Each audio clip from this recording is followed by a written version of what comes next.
Bismillahirrahmanirrahim and Assalamu alaikum students. I hope you all would be fine. Today I am going to teach you Alice Adventures in Wonderland of grade 4. Kindly open the books.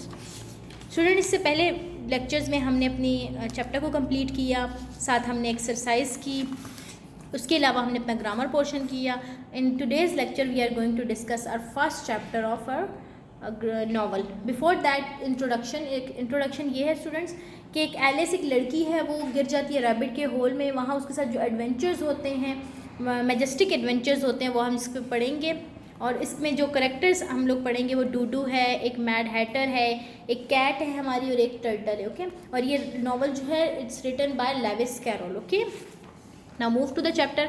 It is a first chapter down the rabbit hole. इस चैप्टर में ऐसे students के हमारे पास एक story बताई गई. एक एलिस होती है, एलिस बैठी होती है अपनी सिस्टर के साथ नियर द बैंक बैठी होती है, और उसकी बहन बुक रीड कर रही होती है. वो ये सोच रही होती है कि कितनी अच्छी लगती है बुक पिक्चर्स के बगैर, और बहुत गर्मी होती है, इससे जैसे वो थक भी जाती है. और वो सडनली वो देखती है कि वहाँ से एक रैबिट आता है, वाइट कलर का रैबिट होता है, उसकी पिंक कलर की आइज़ होती हैं, वो उसके करीब से भागता है. ये उसके लिए बहुत ये स्ट्रेंज बात नहीं होती, क्योंकि वो समझती है कि जो रैबिट्स होते हैं वो रिवर के इर्द गिर्द रहते हैं, और वो जो है उनके लिए ये बहुत मतलब उसके लिए आसान सी बात थी कि रैबिट्स का घूमना. लेकिन सडनली उसने देखा कि रैबिट खुद से बातें कर रहे हैं. ये बात भी उसके लिए कोई ख़ास नहीं थी कि वो समझती थी हर जानवर बात कर सकता है, लेकिन ये उसके लिए बहुत सरप्राइज़ बात हो गई थी कि रैबिट जो था वो उसके पास एक कोट था, उसको उसकी पॉकेट के जो कोट है उसके अंदर एक पॉकेट थी, और उससे वो वॉच निकाल के वॉच को देखते हुए कह रहा था कि वो लेट हो गया. सो ये उसके लिए बहुत नई बात थी. और ये करते करते जब उसने देखा ये बात, उसको बहुत सरप्राइज कर वो उसी रैबिट के पीछे भागती हुई चली गई, और सडनली वो एक होल में चली गई. आफ्टर दैट स्टूडेंट नेक्स्ट ये सब समरी थी आपकी रैबिट विद द वॉच. इसकी आपने रीडिंग कर लेनी है, और समरी मैंने आपको करके बता दिया. After that down the rabbit whole. जैसे डाउन द रैबिट होल मतलब रैबिट होल जो चला गया था अंदर जाके, उधर हुआ क्या उसके साथ. एलिस जो थी वो भी उसके पीछे रैबिट होल में जाती रही, लेकिन वो क्योंकि वो होल था वो देख नहीं पा रही थी कि उधर है क्या. सडनली वो एक बड़े से होल में चली गई है, डीप होल था वहाँ पे. वहाँ उसने देखा तो एक बॉटल पड़ी थी जिसपे ऊपर ऑरेंज जैम था. ये भी उसके लिए सरप्राइजिंग बात थी कि जो कबर्ड के अंदर ऑरेंज जैम पड़ा हुआ था, उस ऑरेंज जैम उसने आम जिंदगी में खाया नहीं था, वो हमेशा दूसरे जैम्स देखती रही. सो उसने ऑरेंज जैम निकाला. जब उसने उसको टेस्ट किया तो वो ऑरेंज जैम अच्छा खासा मज़े का था, तो उसने खा लिया. सडनली वहाँ से ओपक होते होते जो था, फिर वो वहाँ से डाउन जाती रही, और वो एक जगह पे पहुँच गई जहाँ पे सिर्फ स्टिक्स और ड्राई लीव्स थे. और वो ये भी सोच रही थी अपने दिमाग में कि वो कितना जाती रहेगी, एक वक्त तो ऐसा आएगा कि वो सेंटर ऑफ अर्थ में पहुँच जाएगी. इतना होल गहरा था. लेकिन एलिस को लगी नहीं थी. वो क्विकली जंप करके अपने पैरों पे खड़ी हो गई. जैसे ही वो जहाँ जो एक जगह पॉइंट ऐसा है कि वहाँ जाके वो खड़ी हो गई, तो वहाँ पे वो क्योंकि बच चुकी थी, वो अपने फ़ौरन अपने कदमों पर खड़ी हो गई, और उसने खुद से कहा कि ये जो था ये बहुत उसके लिए जो था एक नया एक्सपीरियंस था कि वो इतनी दूर तक आ गई थी टनल के अंदर. उसके बाद उसने दोबारा उस रैबिट को दोबारा देखा जिसका वो पीछा कर रही थी. वो कह रहा था कि ओ डियर बहुत लेट. वो खुद से कह रहा था कि वो बहुत लेट हो चुके हैं. द ब्यूटीफुल गार्डन, कि प्यारा सा गार्डन उसने देखा. अब नेक्स्ट हमारा जो सब टॉपिक है, वो खड़ी थी एक लॉन्ग हॉलो मतलब खाली से एक हॉल था. उधर बहुत सी लाइट्स जो थी उधर लगी हुई थी, और हॉल सा था. उसने ओपन करने की कोशिश की, लेकिन वो सब लॉक था. उधर उसने एक टेबल देखी, ग्लास की टेबल देखी, जिस 3 लेग्स थी उस टेबल की. उसने देखा कि वहाँ पे एक लो कर्टेन, एक छोटा सा पर्दा भी लगा हुआ था, और जो 15 इंचेस जो था हॉल था, हाई था, सॉरी, जो पर्दा था, कर्टेन पर्दे को कहते हैं. इसी तरीके से वो जो था वो उधर देखती रही. वो बहुत थक चुकी थी. उसने सडन देखा कि उसको गोल्ड की नज़र आ गई, जिससे जो डोर था वो ओपन कर लिया उसने फाइनली. गोल्ड की जो वहाँ पे मौजूद थी कबर्ड के साथ, उसने उसे जब ओपन किया तो उसने देखा तो वहाँ ब्यूटीफुल एक गार्डन था. वो चाहती थी कि वो उस गार्डन के अंदर चली जाए, लेकिन उस गार्डन में जाने से पहले उसे अपने आप को छोटा करना ज़रूरी था, क्योंकि वो विश करी थी कि वो छोटी हो जाए. लेकिन जो था वो जाहिर सी बात है वो साइज़ में बड़ी थी, वो अंदर नहीं जा सकती थी. सडनली उसने एक बॉटल देखी वहाँ पे, उसके ऊपर लिखा था ड्रिंक मी. ठीक है, जब उसने देखा कि इसको ड्रिंक मी लिखा, उसने उसको फर्स्टली टेस्ट किया केयरफुली. जब उसने टेस्ट किया तो उसको बहुत अच्छा लगा, और उसको सारे का सारा उसको पी गई. Alice grow smaller. सडनली क्या हुआ कि उसके लिए कुछ स्ट्रेंज फीलिंग थी, हर चीज़ उसको ना बड़ी नज़र आने लगी थी। जब उसने वो जूस पिया उसको लग रहा था कि वो छोटी हो रही है, और वो जो जूस था वो उसको ऐसा लगा कि वो उसको छोटा करने के लिए हो रहा था। सडनली उसको बहुत खुश हुई, क्योंकि वो कहती कि अगर ये छोटी होगी जाएगी तो वो लवली गार्डन तक जल्दी पहुँच जाएगी, साइज़ छोटा होगा जल्दी से गेट के अंदर चली जाएगी। लेकिन जब उसने देखा तो वो नहीं जा सकी, तो इसी बात की वजह वो रोने लगी। और जब वो रोने लगी कि वो अंदर नहीं जा सकती, फिर खुद ही को वो कहती है कि वो कितनी पागल है, सिली है कि वो छोटी सी बात पे रोने लगी है। और इसी दौरान जब वो रो रही थी उसने देखा कि वहाँ पे एक केक पड़ा था जिसके ऊपर लिखा था ईट मी। तो वो फिर दिमाग में ये सोचने लगी कि मैं इसको खा लेती हूँ, लेकिन वो ये भी साथ साथ सोचती थी कि अगर मैं इसको खा लूँगी तो मेरी हाइट बड़ी हो जाएगी और वो फिर की तक नहीं पहुँच सकेगी, मतलब की लेके उस जब डोर को ओपन करेगी वो अंदर नहीं जा सकेगी। सो उसे बड़ा होना ही नहीं था, क्योंकि वो छोटा होकर अंदर जाना चाहती थी। लेकिन उसने थोड़ा सा केक खा लिया, और जो था केक खाने के बाद मतलब उसको यही सोच रही थी कि वो छोटी हो जाएगी और वो इजीली उसके अंदर चली जाएगी। लेकिन वो इस बात से सरप्राइज़ हो गई कि कुछ भी नहीं हो रहा था। और मतलब जब कुछ नहीं हुआ उसने सोचा उस सारे का सारा केक खा ले, तो उसने सारा केक खा लिया। Now come to the next chapter, that is pool of tears. Alice cries again. फिर स्टूडेंट्स ऐसा हुआ कि एलिस जो थी वो दोबारा रोने शुरू हो गई। वो कहती मैं बड़ी होती जा रही हूँ। उसने अपने पाँव की तरफ देखा तो वो उससे दूर थे। उसकी एक ही तरफ फिर उसने देखा तो उस जो छत थी वो भी जो थी उससे दूर थी, क्योंकि वो जो खुद उसकी हाइट थी एट दैट टाइम वो 9 फीट हाई थी। सो वो जो थी अब जब 9 फीट हो गई वो तो इजीली उसने वहाँ से की ले ली, उसने उसको पिक किया और गार्डन डोर की तरफ जाने लगी। उसे तो अभी वो थोड़ा सा आगे गई थी, लेकिन फिर भी उससे नहीं खुला तो वो फिर बैठ के रोना शुरू हो गई, क्योंकि वो नहीं जा पा रही थी। फिर खुद से वो कहती है कि वो क्यों रो रही है, वो पागलों की तरह क्यों रोना चाह रही है।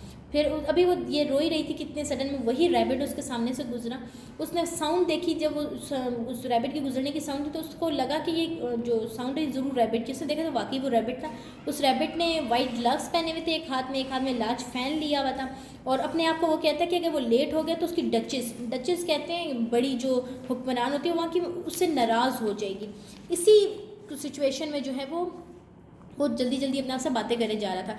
सडनली उसने एलिस को देखा, वो डर गया और उसने उससे वहाँ पे उसके ग्लव्स और सब कुछ गिरा और वो वहाँ से भाग निकला। और वही फ़ैन जो था फिर उसने नेक्स्ट जो इनटू द गार्डन के अंदर उसने वही जो एलिस थी उसने वही फ़ैन उठाया और उससे अपने आप को हवा देने लगी, और अपने आप को कहती कि सब चीज़ें कितनी डिफरेंट हो गई हैं, या मैं रातों रात बदल गई हूँ। अब ये एलिस अपने आप से कह रही है, या उसको खुद समझ नहीं थी कि वो कौन है। वो पूछती है खुद से हु एम आई, मैं हूँ कौन। जब उसी तरीके से उसने अपने हाथों को देखा, वो सरप्राइज़ हो रही थी कि उसका जो हाथ था वो रैबिट के हाथ के ग्लव्स जो था वो पहन सक रही थी। इसी टाइम के दौर इसी चीज़ को फॉलो करते हुए वो आगे चलती गई। Now for the garden, Alice ने कहा, अभी एलिस की जो आगे बात थी, quickly she ran into the little door. वो एक छोटे दरवाजे में चली गई, लेकिन इट वॉज लॉक, वो बिल्कुल लॉक था। She looked for the little golden की, वो सोच रही थी वो गोल्डन की दोबारा से ले लेती, क्योंकि वो बिल्कुल बाहर लगी हुई थी। सो उसके लिए वो बिल्कुल स्मॉल करती थी, वो छोटी हो जो जल्दी जल्दी से वो की ले ले। एलिस की जो हाइट है वो 9 फीट, आफ्टर ईटिंग वो जो जैम खाया उसने, उसके बाद उसने सारा केक खा लिया, उसके बाद वो 9 फीट हाई हो गई थी और वो रोने लगी थी। उसके बाद उसके बाद क्या होता, माउस की एंट्री होगी इधर। वो ये सोच रही थी कि वो विश करती है कि वो इतना ना रोती, क्योंकि इससे पहले वो काफ़ी दफ़ा रो चुकी थी। उसकी विश थी कि वो इतना ना रोती, लेकिन वो इतना रो चुकी थी। आफ्टर दैट उसको एक आवाज़ आती है कि उसने बहुत सी आवाज़ें सुनी थी, लेकिन उसको सडन एक आवाज़ आती है। वो समझी कोई एलिफेंट होगा, लेकिन ये तो छोटा सा माउस था। और उसने वो फ़ौरन से जो उसको जो आंसू थे वो इतने हो गए थे कि उन्होंने एग्जाम्पल के तौर पे दिया swimming in a pool of tears, कि वो इतना रोई थी कि उसकी जो आंखें थी, उसके जो आंसू थे वो ऐसा इंडिकेट कर रहे थे कि वो पूरे के पूरे एक स्विमिंग पूल बन चुके हैं। उसे जब वो एक उसके इसी दौरान उसके करीब से जो एक चीज़ जो उसको लग रहा था कि एलिफेंट है, जबकि वो एलिफेंट नहीं एक माउस था। फिर वो ये सोच रही थी कि वो माउस से बातें कर ले, लेकिन फिर उसको ऐसे लगा कि उससे माउस से बात नहीं करनी चाहिए। लेकिन फिर भी उसने उसको आवाज़ दी, oh mouse, do you know how to be out of this pool. वो सोच रही थी कि तुम मुझे बता सकते हो कि मैं कैसे निकल सकती हूँ उससे। जो द माउस था उसने कुछ भी नहीं बोला और वो चला गया। लेकिन जब उसने कुछ नहीं बोला तो एलिस को ऐसे लगा कि ये फ्रेंच ज़ुबान बोलता है, तो क्योंकि इसको इंग्लिश नहीं आती तो मोस्ट प्रॉबली ये फ्रेंच बोलता होगा, ये फ्रेंच माउस होगा। और उसको फ्रेंच में सिर्फ एक वर्ड आता था, एलिस को फ्रेंच में एक वर्ड आता था, वो जो यूज़ करती थी कैट के लिए। तो वो कहती थी कि मैं इसको ये वर्ड बोलूँगी कैट के लिए तो ये जाहिर सी बात है इसको जो कैट्स हैं ज़्यादा पसंद होंगी, तो इस वजह से उसने उसको आगे कैट का नाम नहीं लिया। लेकिन उसके बाद फिर उसने वाटर से उसने बाहर जंप किया, मतलब जो टीयर्स थे उसके आंसू थे बिल्कुल, उसने क्योंकि वो हाइट में बड़ी थी तो जो टीयर्स उसके जा रहे थे वो उसने एक पूरा पूल बना दिया था। और तो इस that's why they are indicating that pool, कि वो जो पूल था वो पूरे का पूरा पूल बन गया था। सेम इसी तरह वो करती रही। फिर उसने दोबारा उसके साथ जो था बात की, लेकिन वो जाहिर सी बात है वो नहीं कर पाया। फिर उसके बाद वो उसको कहती है would you like cats if you are a mouse. वो कैसे पूछती है माउस से कि अगर तुम तुम्हें कैट्स पसंद है अगर तुम माउस होते। तो रिप्लाइड द माउस, माउस ने उसको रिप्लाई किया, सॉरी ये रिप्लाई उसको माउस ने किया जब उसने कहा कि I forgot that you don't like cats. ये उसको कहती है एलिस, तो वो उसको इंग्लिश में कहती है, तो वो कहता है आगे से कहता है कि अगर तुम चूहा होती तो तुम्हें बिल्लियाँ ना पसंद होती। उसको वापस जवाब दे रही है माउस इंग्लिश में। So in perhaps well perhaps not, क्यों नहीं, ये उसको एलिस कहती है। So but don't be angry, लेकिन मुझसे खफा ना हो। I wish I could show you your cat, कि वो कहती है मैं तुम्हें एक बिल्ली दिखा सकती ताकि वो उसको खा सकता। Oh I am sorry Alice said quickly. इसी तरह एलिस कहती है कि आई एम सॉरी, हम इसके बारे में आइंदा बात नहीं करेंगे, ठीक है। और वो जो कैट थी हर नेम इज़ दीना, उसका जो कैट का नेम था वो दीना था, ठीक है। नो वी, वो हम नहीं करेंगे, सेट द माउस, माउस ने कहा। I was so frightened that it was shaking right down to the end of his tail. Our family always hated cat, please don't let me hear the name cat again. वो कहते हैं आइंदा मेरे सामने, मेरी जो ख़ानदान है वो बिल्लियों को पसंद नहीं करता, लिहाजा मेरे सामने आइंदा ये कैट का वर्ड यूज़ नहीं। सॉरी स्टूडेंट्स, ये जो दीना है ये कैट का नेम है, ठीक है, उसको पसंद थे। तो ये जो ऑथर है ये बता रहे हैं कि जो दीना थी वो उस कैट का नाम था। वो कहता है कि वो कैट का बता दे कि वो उसको अच्छे लगेंगे, लेकिन जो इसकी फैमिली है, इस माउस की फैमिली है, वो कैट का नाम सुनना बिल्कुल अफोर्ड नहीं कर सकती, क्योंकि इनके यहाँ कैट्स को बिल्कुल पसंद नहीं किया जाता। Strange animals, oh no I won't, जो स्ट्रेंज एनिमल्स मतलब इसके अंदर मुख्तलिफ एनिमल्स जो थे उसके बारे में बताया गया कि वो नहीं अफोर्ड कर रही एलिस जो थी, क्योंकि वो बात करना चाह रही थी। तो वो उससे पूछती है डू यू लाइक डॉग्स। अब उसको कैट्स तो पसंद नहीं थी, वो उससे पूछती है कि तुम्हें डॉग्स पसंद है, लेकिन उसका भी माउस ने आंसर नहीं किया। बट एलिस जो थी went on, there is a very nice little dog near our house. वो उसको अपने घर के सिचुएशंस बताती है कि मेरे घर के पास एक डॉग है, अगर आप कोई चीज़ फेंक वो उठा लाता है और वो रैट्स को मार देता है। और डियर सेड एलिस, ये सब एलिस को होती है कि हमारे घर के पास डॉग्स है, उसकी सिचुएशन बताती है। लेकिन बहुत लेट हो चुका था, जो माउस था वो स्विम कर रहा था, जितना वो जल्दी जा सकता था उसने उतनी जल्दी चला गया। बट सॉफ्ट, लेकिन उसने उसको सॉफ्टली बुलाया, mouse dear do come back again, दोबारा ज़रूर आना। वो उसको कहती है दोबारा ज़रूर आना, हम कैट्स और डॉग्स के बारे में बात नहीं करेंगे अगर तुम्हें उनको पसंद नहीं है। जब उसने उसको ये बात सुनी, उसके दिमाग में पड़ी, तो वो फ़ौरन से उसके पास आया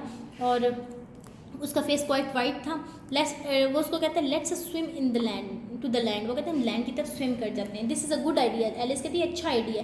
the pool was getting crowded, क्योंकि वहाँ पे 4 बर्ड्स, एक डक, एक डूडू और एक पैरट और स्मॉल ईगल जो था वो स्विम कर रहा था उसके साथ। तो स्ट्रेंज चीज़ें आ गई थी, तो एलिस जो थी पहले चली गई। सो वो जो सारे स्वैम की फॉर्म है वो सारे जो थे वो उसके साथ जाते थे, और वो जो थे उसमें चले जा रहे थे ताकि वो एक ड्राई लैंड की तरफ चले जाएं। Student, this was all about our 2 chapters of Alice adventures in Wonderland.